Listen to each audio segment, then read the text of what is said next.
नमस्ते एवरीवन, कैसे हो आप सब। मैं दिनेश कुमार और माय यूट्यूब चैनल बायोलॉजी धमाका।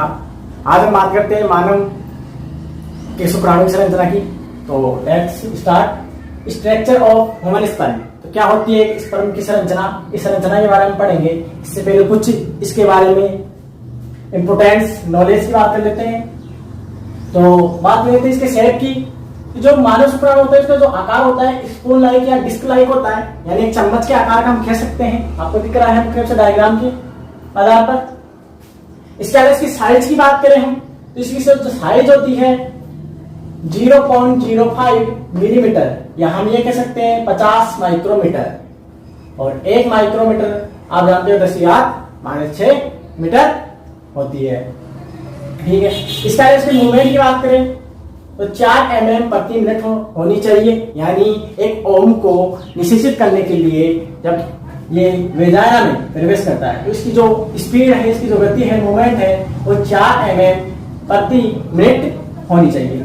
इसके अलावा इसके लाइफ स्पान की बात करें, इसको बोलते हैं जीवन अवधि। जीवन अवधि बोलते हैं इसको। तो आफ्टर एजुकुलेशन, यानी सीमन को स्खलित करने के बाद इसकी जो एज होती है, जीवन अवधि की बात करें तो ये लगभग स्पर्म है 24 आवर्स तक, यानी 24 घंटे तक जीवित रह सकता है। इसके अलावा इसके सीमन की बात करें मेरे की, तो स्पर्म का सेमिनल प्लाज्मा, यानी जो सीमन जो होता है उसमें स्पर्म होता है और सेमिनल प्लाज्मा पाया जाता है। इनमें मुख्य रूप से प्रोस्टोग्लैंडिस, कार्बोहाइड्रेट और विभिन्न स्नेहक लुब्रिकेंट पाए जाते हैं। इसके अलावा 200 से 300 मिलियन स्पर्म रिलीज पर एजुकेशन, यानी एक बार स्खलन में लगभग 200 से 300 मिलियन स्पर्म एजुकुलेट होते हैं। तो स्पर्म की बात करें उनमें से लगभग 60% नॉर्मल शेप के होते हैं और नॉर्मल साइज के होते हैं। इसके अलावा 40% तीव्र गतिशील होते हैं, यानी एक ओम को या अन्य कोशिका को निषेचित करने के लिए, उससे फ्यूज होने के लिए उसकी जो स्पीड है 4 mm प्रति मिनट होनी चाहिए और 200 से 300 मिलियन स्पर्म रिलीज पर एजुकेशन होते हैं। उनमें से लगभग 40% तीव्र गतिशीलता उनमें होनी चाहिए, यानी ओम को इससे फ्यूज होने के लिए। ओम फ्यूज बोल सकते हैं, ओम को फ्यूज होने के लिए, उनको निषेध करने के लिए 40% उनमें गतिशीलता होनी चाहिए। अब हम बात करते हैं, अब होते हैं हम उन तीनों की बात करते हैं। मेन भाग होता है पहला उसका हेड, शीर्ष भाग, दूसरा होता है नेक, तीसरा होता है मिडिल पीस और टेल, यानी शीर्ष भाग, गर्दन वाला भाग और मध्य भाग, और चौथा जो होता है वो पूंछ वाला भाग होता है। तो एक एक पार्ट को हम विस्तार पूर्वक समझते हैं और उनका कार्य क्या है वो भी समझते हैं। तो सबसे पहले हम बात करते हैं हेड वाले की, शीर्ष भाग की। इस हेड वाले भाग में कौन कौन से पार्ट होते हैं। तो हेड वाले भाग की बात करें हम तो हेड वाले भाग मुख्य रूप से इसके शीर्ष भाग पर पाया जाता है, मुख्य रूप से एक्रोसोम, यानी टोपी नुमा या शीर्ष होता है, इसको बोलते हैं एक्रोसोम, जिसको हम हिंदी में आग्रपिंडक,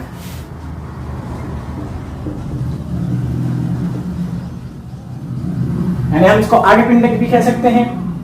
इसके अलावा इसका जो मेन पार्ट है न्यूक्लियस कंटेनिंग क्रोमोसोमल मटेरियल, यानी इसमें मुख्य रूप से केंद्रक और इसके जो मेन पार्ट है यानी डीएनए प्लस प्रोटीन। यहां से बात कर लेते हैं हेड की बात करें तो न्यूक्लियस, इसको दो भाग में बांट सकते हैं। एक तो जेनेटिक मटेरियल जो इसका मेन पार्ट होता है, आनुवंशिक पार्ट की बात करें डीएनए प्लस प्रोटीन्स पाए जाते हैं। इसके अलावा एम यानी हैप्लोइड होता है, यानी जो शुक्राणु होता है पूरा, उसकी बात करें तो ये गुणसूत्र होते हैं, हैप्लोइड होते हैं, यानी हैप्लोइड को हम हिंदी में बोलते हैं अगुणी। यानी जब अर्धसूत्रीय विभाजन होता है नर के टेस्टिस में तो ये एन अवस्था बनती है। इसी प्रकार मादा में भी जो ओम में अंडाणु बनता है तो दोनों एन अवस्था आती है, और ये दोनों जब आपस में मिल जाते हैं तो वापस गुणसूत्रों की संख्या अगली पीढ़ी में निरंतर बनी रहती है। और आप जानते हैं मनुष्य में मुख्य रूप से जो गुणसूत्रों की संख्या होती है वो 46 होती है। तो ये एन यानी हैप्लोइड होता है। अब एक्रोसोम की बात करें हम अग्रपिंडक की, तो ये जो अग्रपिंडक है जो इसके शीर्ष भाग पर पाया जाता है यहाँ पर एक्रो का मतलब ही क्या होता है, शीर्ष। तो इसके जो शीर्ष भाग है एक कैप लाइक स्ट्रक्चर होती है, यानी एक टोपी नुमा संरचना होती है। अब इस टोपी नुमा संरचना के अंदर विभिन्न प्रकार के एंजाइम होते हैं। इससे पहले हम बात कर लेते किसी एक्रोसोम की, या एक्रोसोम का जो निर्माण होता है वो कौन करता है। ये कई बार कंपटीशन एग्जाम में और नीट में भी पूछा जा चुका है कि एक्रोसोम का निर्माण किससे होता है। तो एक्रोसोम का निर्माण की बात करें तो ये गोल्जी बॉडी से होता है, और गोल्जी बॉडी एक कोशिका अंग है, सेल ऑर्गन है, जिसकी खोज गोल्जी काय ने की थी, गोल्जी ने की थी। इसके अलावा इसी एक्रोसोम में कुछ स्पर्म लाइसिन एंजाइम पाए जाते हैं। ये स्पर्म लाइसिन एंजाइम जैसे हाइलुरोनिडेज या एक्रोसिन, इनका कार्य क्या है, तो हाइलुरोनिडेज और एक्रोसिन ये दो एंजाइम क्या करते हैं, जब ओम के पास यानी अंडवाहिनी में, यानी जब मादा की वेजाइना में सीमन को एजुकेट किया जाता है, तो ये हाइलुरोनिडेज और एक्रोसिन एक्रोसोमल क्रिया करते हैं और ओम को की जो झिल्ली है, जोना पेरासुडा मानो, तो उसको जोना पेरासुडा को एक प्रकार से तोड़ने का कार्य करते हैं एक्रोसिन और हाइलुरोनिडेज एंजाइम। इसके अलावा कवर्ड बाय प्लाज्मा मेम्ब्रेन, तो जो ये एक्रोसोम है, अगर पिंडक है, ये प्लाज्मा मेम्ब्रेन से गिरा रहता है। तो ये शीर्ष वाला भाग हो गया जिसका इम्पोर्टेंट पार्ट है, जेनेटिक मैटर हुआ, और इसके अलावा इसका न्यूक्लियस केंद्रक वाला भाग प्रोटीन, और इसका मेन जो पार्ट है ओम को तोड़ने के लिए तो एक्रोसोम होता है, जिसमें स्पर्म लाइसिन एंजाइम पाए जाते हैं, हाइलुरोनिडेज और एक्रोसिन। अब बात करते हैं हम इसके सेकंड पार्ट की। तो इसका सेकंड पार्ट या दूसरा जो भाग होता है वो नेक या गर्दन होती है। तो गर्दन की बात करें तो इसमें मुख्य रूप से देखो आप डायग्राम के आधार पर आपको दिख रहे हैं कि इसमें दो तारकेंद्र होते हैं जिसको सेंट्रियोल कहते हैं। ये तारकेंद्र की बात करें तो ये जो तारकेंद्र है इसको हम बोलते हैं प्रोक्सिमल सेंट्रियोल। प्रोक्सिमल सेंट्रियोल का मतलब होता है समीप स्थित तारक केंद्र। कार्य क्या है, तो निषेचन के दौरान विदलन, यानी जब भी ओम से जब फर्टिलाइज होगा यानी निषेचन होगा तो उस दौरान उसमें क्लीवेज या विदलन को परिवर्तित करता है। कौन, ये जो नेक में पाई जाने वाला प्रोक्सिमल सेंट्रियोल, जिसको हम बोलते हैं समीप स्थित तारक केंद्र।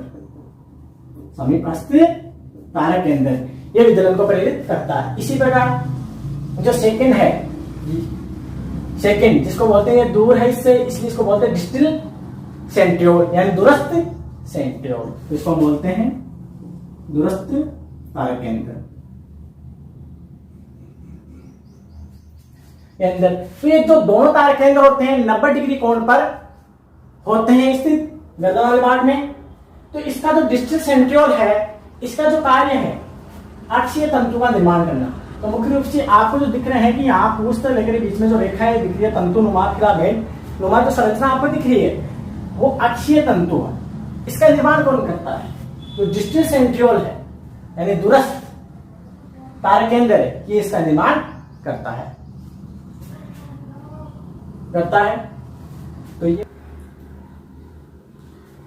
अब बात करते हैं हम शुक्राणु के यानी ह्यूमन स्पर्म के जो मध्य भाग है मिडिल पीस, इस मिडिल पीस की बात करते हैं। और सबसे मेन जो इंपॉर्टेंट पार्ट है शुक्राणु का या स्पर्म का ये मिडिल पीस होता है। तो मिडिल पीस की बात करें तो इस मिडिल पीस में एक सर्पिल आकार यानी स्पाइरल रूप में मुख्य रूप से माइटोकॉन्ड्रिया पाए जाते हैं। आप भी जानते हो मुख्य रूप से किसी भी चीज को एनर्जी के लिए, किसी भी चीज को कार्य करने की एनर्जी की आवश्यकता होती है। तो ये जो स्पर्म होता है ह्यूमन स्पर्म, ये मोटाइल होता है। मोटाइल हम कैसे गतिशील होता है, और ये गति कहां से प्राप्त होगी, एक तो इसकी पूंछ वाली भाग से, और जिसका मेन सोर्स क्या होगा, energy source of swimming. Swimming यानी इसको तैरने के लिए, इसको गति करने के लिए, इसको गति करने के लिए आवश्यकता होगी एनर्जी की, और वो एनर्जी मिलेगी कहां से, माइटोकॉन्ड्रिया। और हम माइटोकॉन्ड्रिया को क्या बोलते हैं, सूत्रकणिका। और आप जानते हो सूत्रकणिका, आप जानते हो सूत्र कणिका को या माइटोकॉन्ड्रिया को कोशिका का बिजली घर भी कहा जाता है। तो मिडिल पीस की बात करें तो ये अक्षीय तंतु उसमें उपस्थित होते हैं। आप देखो मुझे जो दूरस्थ सेंट्रियोल है ये अक्षीय तंतु का निर्माण करते हैं, हम पीछे भी पढ़े थे, जिसे है जिस साइटोप्लाज्म की जो पतली परत होती है, यानी इसके चारों ओर जिस साइटोप्लाज्म की यानी कोशिका गर्भ की जो पतली परत होती है उसको हम मेन चेन परत कहते हैं। उसको हम क्या कहते हैं? मेन चेन परत कहते हैं। इसके अलावा शुक्राणु में गति के लिए हम एनर्जी हो गई। तो ये माइटोकॉन्ड्रियल स्पाइरल यानी सर्पिलाकार संरचना बना रहे हो, आप दिख रहे हैं मुख्य रूप से सर्पिलाकार संरचना है। तो इस सर्पिल आकार जो संरचना है यानी माइटोकॉन्ड्रियल स्पाइरल जो संरचना है उस संरचना को हम नेबेनकन सीट कहते हैं। तो एनर्जी का जो सोर्स हुआ इस शुक्राणु को या स्पर्म को गति के लिए वो मेन पार्ट कौन सा होता है? मिडिल पीस, जिसको हम मध्य भाग कहते हैं। अब बात करते हैं लास्ट पार्ट की, इसकी हम टेल की बात करें, इसकी पूछ वाले वाट की।